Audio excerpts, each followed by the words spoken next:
نحمدہ و نصلی علی رسولہ الکریم اما بعد فاعوذ باللہ من الشیطان الرجیم بسم اللہ الرحمن الرحیم۔ معزز سامعین، تصوف کی اصطلاحات میں سے دوسری اصطلاح یا تصوف کا دوسرا سبق کہہ لیجئے، اسے تواضع اور انکساری کہا جاتا ہے۔ تواضع کیا چیز ہے، انکساری کیا چیز ہے؟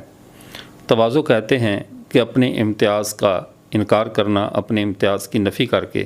اپنے آپ کو قلبی طور پہ دلی کیفیت کے اعتبار سے عام لوگوں سے بھی نچلے درجے پہ رکھنا۔ عاجزی کا تعلق انسان کے دل کے ساتھ ہے۔ انسان دل میں اپنے آپ کو ہمیشہ چھوٹا سمجھے، بڑا نہ سمجھے، اور انسان میں جتنے بھی معاشرے میں فسادات اور بگاڑ پیدا ہوتے ہیں، ان سب کے پیچھے صرف جو مین بات ہے وہ کبر ہے، یعنی انسان کا اپنے آپ کو دوسروں سے بہتر سمجھنا، اور یہی وہ مرض ہے جس کی بنیاد پر شیطان اللہ کے دربار میں جو وہاں سے نکال دیا گیا، وہاں سے ذلیل اور مردود ہو کر وہاں سے نکلا،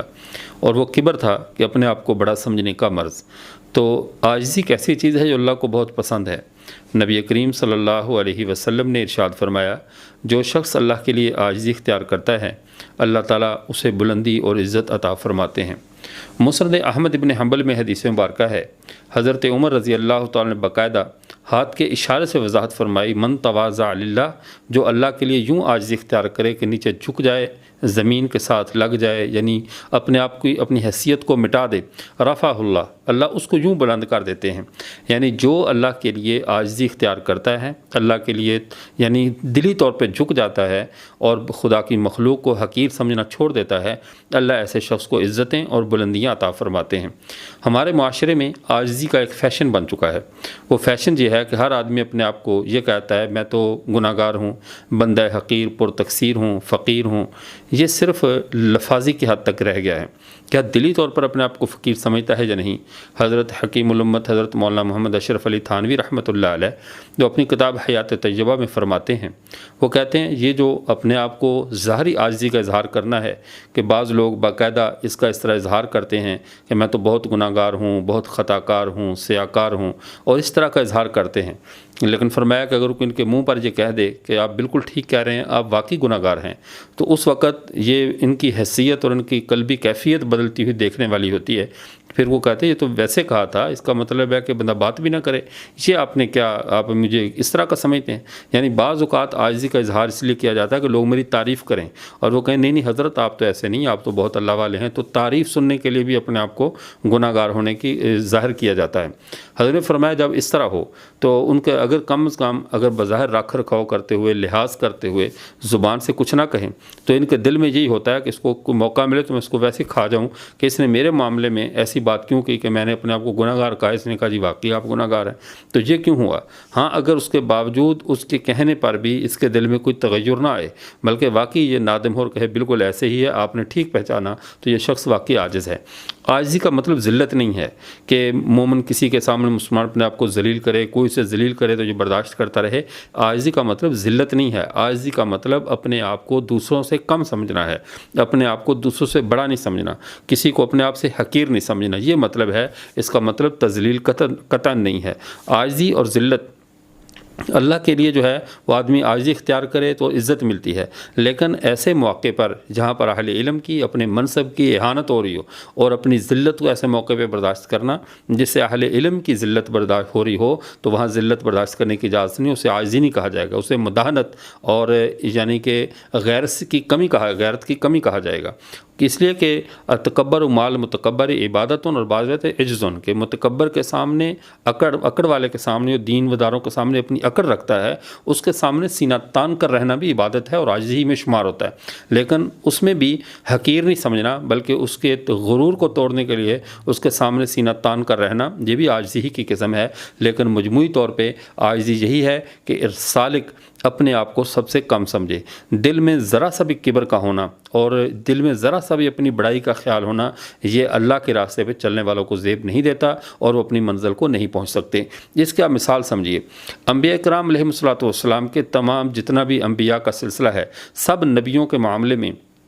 ان کے اندر ایک چیز مشترکہ ملے گی کہ ہر نبی نے اپنے عجز کا اظہار کیا، اپنی عاجزی کا اظہار کیا، اور یہ سچے نبیوں کی صفت ہوتی ہے کہ وہ اپنی عاجزی کا اظہار کرتے ہیں۔ مسند احمد بن حنبل میں ایک حدیث مبارکہ ہے، ایک دفعہ حضرت جبرائیل روح الامین نبی کریم صلی اللہ علیہ وسلم کے پاس بیٹھے ہوئے تھے، آسمان سے ایک فرشتہ آیا اور آ کر آپ صلی اللہ علیہ وسلم کو سلام کیا۔ آپ صلی اللہ علیہ وسلم کو حضرت جبرائیل نے کہا ہے اللہ کے رسول، یہ وہ فرشتہ ہے جب سے زمین و آسمان بنے ہیں یہ کبھی بھی اپنی زمین پر نہیں اترا، یہ آج آپ کے لیے آیا ہے۔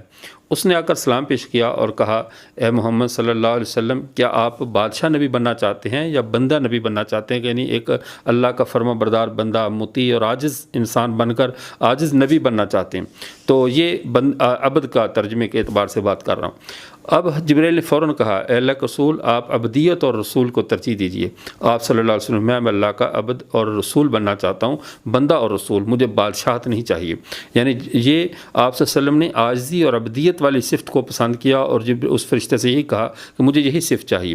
اب جو کذاب لوگ ہوتے ہیں ان کی زندگیوں میں دعوی بہت پائے جاتے ہیں، جیسے اب مرزا غلام محمد قادیانی جس نے دعوی نبوت کیا اور یہ صوفیت کی لائن سے اس نبوت پہ حملہ آور ہوا ہے۔ اس کی حرکات کو دیکھا جائے، اس کی عبارات کو، اس کے دعوی کو دیکھا جائے، قدم قدم پہ کبر کا اظہار ہے، قدم قدم پہ دعویٰ میں یوں ہوں، میرے باقی انبیاء کے معجزات 3000 ہیں، میرے لاکھوں سے بھی زیادہ ہیں، یعنی ہر وقت اپنے فضائل اور اپنی بڑائی کو ثابت کرتے رہنا۔ تو یہ ایسا متکبر جو ہے نا، وہ شاید ایسے کبر کا اظہار سابقہ کذابین نے بھی نہیں کیا ہوگا جتنے کبر اور تکبر اور اپنے نخوت کا اظہار مرزا غلام محمد قادیانی نے کیا ہے۔ کبر تو تصوف کی راہ میں تھوڑا سا بھی کبر کا پایا جانا یہ زہر قاتل ہے۔ تصوف کی راہ میں اپنے آپ کو مٹانا ہوتا ہے، اور جو اپنی خود نمائی پہ لگ جائے، اپنی نمائش پہ لگ جائے اور میں کی مرض اس میں شروع ہو جائے، تو یہ جو میں کرنے والا ہے، اپنی بڑائی بیان کرنے والا ہے، یا اپنی کرامات لوگوں کو سنا کر اپنے فضائل بنا کر لوگوں سے اپنے آپ کو بہتر ثابت کرنے والا ہے، یہ تصوف کے دوسرے درجے پر ریفر ہو جاتا ہے، جس کا نام تواضع ہے، انکساری ہے، کہ جتنا بھی صوفی اعلیٰ درجے کا ہوگا، اللہ والا اعلیٰ درجے کا ہوگا، اس میں اتنی اعلیٰ درجے کی عاجزی ہوگی اور اللہ اتنی ہی زیادہ اسے عزتوں سے نوازیں گے۔ اور اگر عاجزی نہیں ہے، اس کے بدلے میں کبر پایا جاتا ہے، غربا سے حقارت پائی جاتی ہے، اور یعنی غریب لوگ پاس ہیں تو ان کے بارے میں دل میں قبیدگی ہو اور ان کے لیے عام اپنے لنگر کے اوپر ان کو بھجوا دیا جائے، اور عمرا آئے تو اس وقت پیر صاحب کے چہرے پہ بشاشت آ جائے اور خوشی آ جائے، اور اس کے اوپر یعنی ایک عجیب سی کیفیات طاری ہونا شروع ہو جائیں، تو ایسا جو دنیا کا حریص ہو، مالداروں کے لیے معاملات اور رکھتا ہو، غربا کے لیے اور رکھتا ہو، عمرا کے لیے تواضع کا اظہار کرتا ہو، غربا کے لیے تکبر کا اظہار کرتا ہو، ایسا شخص تصوف کی لائن میں کامیاب نہیں ہے۔ تصوف کی لائن کی کامیابی یہ ہے جب امیر اور غریب کا فرق مٹ جائے اور دل کے اندر سب کو سے اپنے آپ کو کم تر سمجھتے ہوئے ہر ایک کی عزت و تکریم کرے، اس وقت وہ عاجز ہوتا ہے، اور اس عاجزی پہ اللہ تعالیٰ جو بلندیوں سے نوازتے ہیں۔ وآخر دعوانا الحمدللہ رب العالمین۔